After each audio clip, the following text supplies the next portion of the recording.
listener feedback before we sort of hop off there. And this comes from Mr. Cool80 on Twitter. He wants to know, I have a question for the podcast.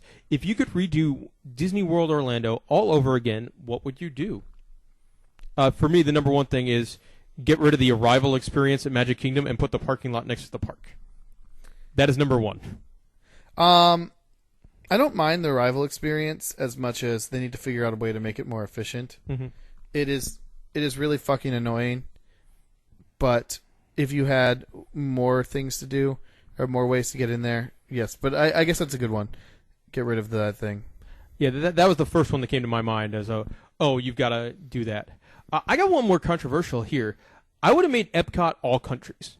No Future World, all World Showcase. Oh, see, here's what I would have done with Epcot. Mm-hmm. I like the countries, but I would have not done Future World. I would have done 80s World, which would have been dumb when it first opened. Mm-hmm. But then it would have made so much more sense now. Yeah, but that would still be a hard sell. Never. Like, how are you going to get a kid to go to 80s World? Yeah, Epcot isn't for the kids. It's got to appeal to some kids, and they're not going to go for the countries. Epcot's not for the kids. They just built a Frozen ride. It's slowly becoming for the kids. I would have put. I hate to say this, but if we went all countries, I would have done a bigger attraction in every country. I agree. I agree. I think it would have been. You have twice the number of countries, and more rides in the countries. Obviously, Mm-hmm. Each country getting a ride. Yes. Just because I think Future World, Future World was a great idea when companies were paying to build rides. Now the companies are not paying to build rides. It's just a mess. Mm-hmm. With some okay rides. I mean, I love Test Track. I love Soarin'. The Seas Pavilion's really neat. But it's just there's a lot of old. It feels old and dated. Yes. And also, you don't need a Future World if you already have a Tomorrowland. And you don't need two lands sort of showing you what things are going to be like in the future. Mm-hmm. So that's a couple of ideas I would have had. I don't think I would have ever built the studio park.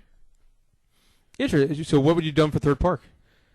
Right now I would have had them maxed out their potential in their other two, and then built Animal Kingdom. I don't think studios would have ever gotten built for me. Yeah, but I mean that park does 10 million guests a year. Like it's a money making machine. Yeah. Okay. So in that theory, should we just rush and build a fifth park right now so we get another 10 million visitors a year? I don't think another park will do 10 million visitors a year. Why not? Because I just don't. I don't feel it would. I think it would just. All the other parks would drop down to like 8 or 7. So you think, so the Studios park does 10 million visitors a year. Mm-hmm. So if we actually build a good park, you don't think it would increase attendance? They are building a good park with the Studios park when Star Wars Land opens. Yeah, I guess so. But I probably wouldn't have built it when we did. I don't think the company was ready to have another park, and it opened as a half-day park, and they never really. It's still a half-day park. Yeah, they never got over that. They never got over it. Mm-hmm. I would have, once you were ready. If you were going to build the studio park, you should have built it when you were ready, and you should have had it have. Well, more I mean, things. it was designed also to be a half-day park. It was not designed to be a full theme park. Yeah, that was a terrible idea. Yeah, it was dumb. Yeah, I was like, when are we going to stop defending the studio park? Well, I'm going in like an hour. It's true, me too. I still love Tower of Terror. It's the best ride in Orlando. Yeah, I love Tower of Terror too. And I haven't been there in like months. I want to go on Star Tours again. I haven't been on Star Tours since they changed it back to the random. Yeah, me neither. But you know what I will say? Mm-hmm. I'm really sad I don't get to ride old Star Tours. Yeah, that's... That would have been sweet. The old nostalgia of riding old Star Tours. Yeah, with Captain Rex. Now I probably won't ride it. No, there's no reason to ride Star Tours if you have a Star Tours right around the corner. So those are some of the things off the top of my head. What about the other stuff? What else would you have... I mean, obviously you wouldn't have done some of the mistakes. Like you would not have built Disney Institute. That was one of their big flops. A fun fact, the girlfriend has memories of the Disney Institute. Like her school came down and like learned band stuff there or something. And like actually has like fond memories of it. Yeah. Unfortunately, the Disney stockholders do not have fond memories of it. No. It was very short-lived. I think I would have built Pleasure Island somewhere else, and it might still be alive today. Yeah, Pleasure Island seemed like an idea. Mm-hmm. I just think if you build that somewhere else where it was not right next to Downtown Disney where you can make a lot more money by expanding that, I think that could still be running today if you put it in a different location. Mm-hmm. Never really got to experience Pleasure Island. I'm a little older than you are. I think that well, helps. it has to do more with when you moved here versus when I moved. When here. I moved here, it was closed. Okay. Yeah, I came on vacation. it would always make sense to go have a night there. Oh. Yeah, I mean, I came down on vacation to go to the closing night of the Adventurers Club. After that, it was all pooped. I moved down like 8 months after it closed, I think. So I'm going to put that somewhere else. It's hard to think of too much else. Yeah, I don't think it needs to start over. Oh, the other thing I would have definitely done is figured out better transportation between the parks. The bus system is very flawed. I don't think the bus system's that bad. And, if you're doing some sort of mass transit, it'll be a lot more complicated. Like, how the fuck would you get from your hotel to, a certain park? You have to stop and take one tram to another tram, and that would be even worse than getting on a bus to the one park you said you're going to. It would work like a modern city subway station. Yeah. And there's just too much going on at Disney World for that to be an option, I think. There's so much traffic going around. And but you also see so much road construction there as well. Mm-hmm. Like you drive around Disney World anywhere near either the Studios Park or downtown Disney, there's massive amounts of road expansion going to handle the traffic that's going in there. So I mean, I think they're doing a good job of adjusting to the times. But again, that's we talked a little bit on the show last week about sort of unsexy money, and that is a prime example of unsexy money. Here's one for you. Mm-hmm. What if they, from the beginning, had a Walt Disney World International Airport, so you didn't even have to fly into Orlando? You could have flown into Walt Disney World. I would have done. That's a great idea. Yeah. Oh, that is a beautiful idea because you had the property for it. Mm-hmm. I like that a lot. Yeah, that would have crippled the rest of the city in the tourism. Yes. I mean, you're talking, there might not have even been a Universal or something like that. Mm-hmm. That is a great idea. I like that one. That's fantastic. That might be the best one yet. There you go. Points for you.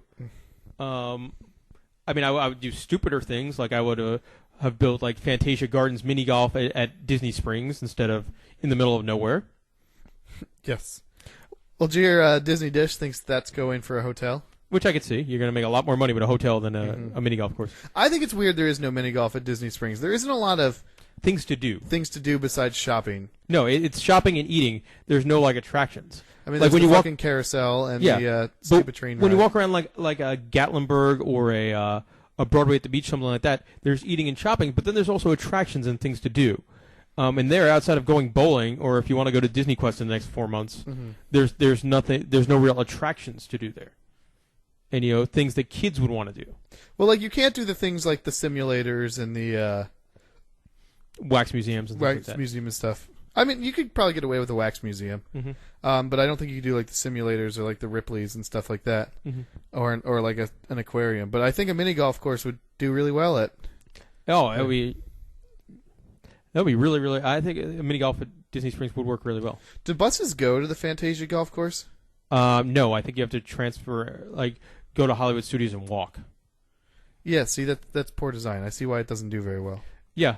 And I mean, there's normally people playing. Like when you drive by, a lot of times you see people playing. It's just difficult to get there. I like playing mini golf. It's fun. Oh yeah, I mean that's my favorite course in Orlando too. The hard Fantasia Gardens course is by far my favorite course. But then again, you take Universal. Universal has one at City Walk, and nobody ever plays it. No, different crowd though. I mean, the people going to City Walk are you don't see a lot of families going to City Walk. It's mostly couples and people out to dinner. And I don't think after spending 10 hours in the theme park, you want to go and play mini golf for another 2 hours. Yeah, I wonder if they were priced about $2 cheaper, if it would benefit them. I think so, because I think people walk down there and say, "Oh, $15, fuck that." Mm-hmm. I mean, I have never played the Universal mini golf course, and I like putt-putt. I've played the purple side 4 times, never the green side. That's weird. Yeah. So I'm kind of thinking about that. I would have done something else with Discovery Island. Whether it be honeymoon cottages or something else that would still be in existence today, as opposed to a small scale zoo. Would you have closed River Country? That's the kind of thing where it would be very difficult to tell without looking at the financials. And I definitely would have. I'm not sure what you said. I said I'm not sure without looking at the financials, Siri. So that's something I think it's a difficult decision. But I definitely would have done something else on that island there. Eisentraut's idea. He wants to put like a whole Pirates experience where like make it sort of like their niche park, like a Discovery Cove. Yes. Yeah. And I can see. I think that the problem there is that I think they've had some like endangered birds or something nest on there, so they can't build on it anymore. fuck the birds. Yeah. That's. I think that's the issue with that. They could grow Disney weed out there. They could. Some of that good Discovery Island Kush. Yeah. This episode's going to make us sound like huge stoners. No. And I've never done drugs in my life. No. Like, I get drug tested at work. Do not do drugs. Yeah, you can't. I'll get fired. Yeah, it's going to make us sound really stupid. But yeah, those are definitely some of the things. What about the parks? What would you have done different, like, whether it been, like, attractions in the parks? Never building Mission Space, I think, is an easy one. Yes. That's a big mistake. Mm-hmm. Man, I don't know what else. To me, I think I would have opened all of their parks with more things to do. Like Animal Kingdom opened with like 3 things to do. Yeah. Like their parks open small. Except, I mean, the original 2 did not. Epcot and Magic Kingdom, I think, opened with enough attractions. Mm-hmm. It's your later 2, which, Animal Kingdom, I think you classify as a full day park come May, and the Studios park will be a couple years. Mm-hmm. But I mean, they're finally going to get there. It's just going to take a long time. I mean, at this point, I don't think there's any park besides Magic Kingdom that I could spend a full day at. I think you could do a full day at Epcot. I mean, you could on like New Year's Eve when you spend 3 hours in line for fucking Test Track, and then eat lunch, spend 3 hours in line for Soarin', eat lunch or eat dinner, and then. Well, I mean, if you ride Ellen's Energy Adventure, that takes 40 minutes. Mm-hmm. You see the American Adventure, that takes 30 minutes.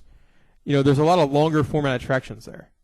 Yeah, but there's a lot of shit nobody wants to do, like the Canada movie. When was the last time you did that? I almost did it right before we went to Canada, but then I did not. So when was the last time you did it? Years? It was before I moved to Florida. But it's also, with me being a local, I don't normally go see shows, whether they be, films or movies or stage shows. I don't do shows. Like, none of the shows I go to. I don't even see fucking Wishes now. Most of the time, if Wishes is going on, it's when I'm getting the fuck out of the park or when I'm riding things at night. Normally, I would see the fireworks. I just won't go in the hub.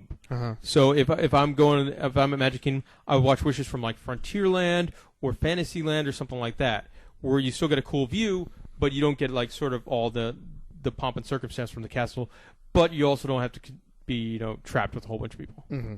So I'll watch just from a different area. And like Illuminations, I'm usually leaving when that's going on to beat the crowd out. But the thing, I normally just don't stay that extra half an hour for Illuminations. Like normally I get to Epcot and I'm done around 8, and I just don't stick around for it.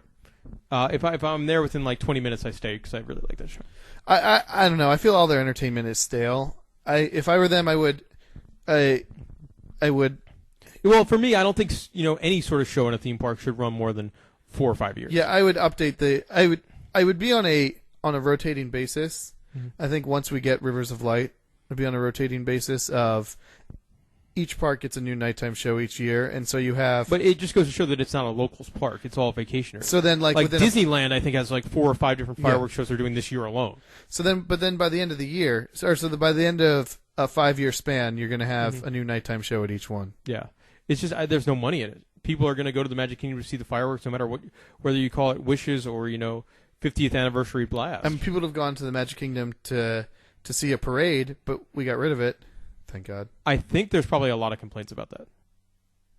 I can almost guarantee you that they get complaints all the time at guest services. I have sent 3 emails saying thank you for getting rid of the parade. You've improved my park experience. Yeah, and I get they got about 100 times that going the other way. Yeah.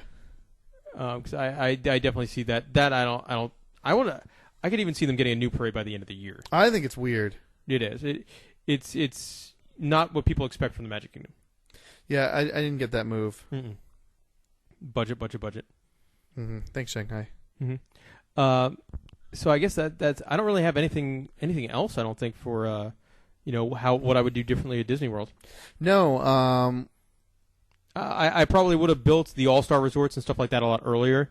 I wouldn't have waited till the 90s. I would have built that sometime in the 80s. Mm-hmm. Giving people that value thing. Then you would have never had some stuff pop up, and you would have never had that competition on like 192 and iDrive and things like that. Oh, that's true too. All right. Well, that'll do it for that part of the show. Yeah. Time for the annoying part of the show.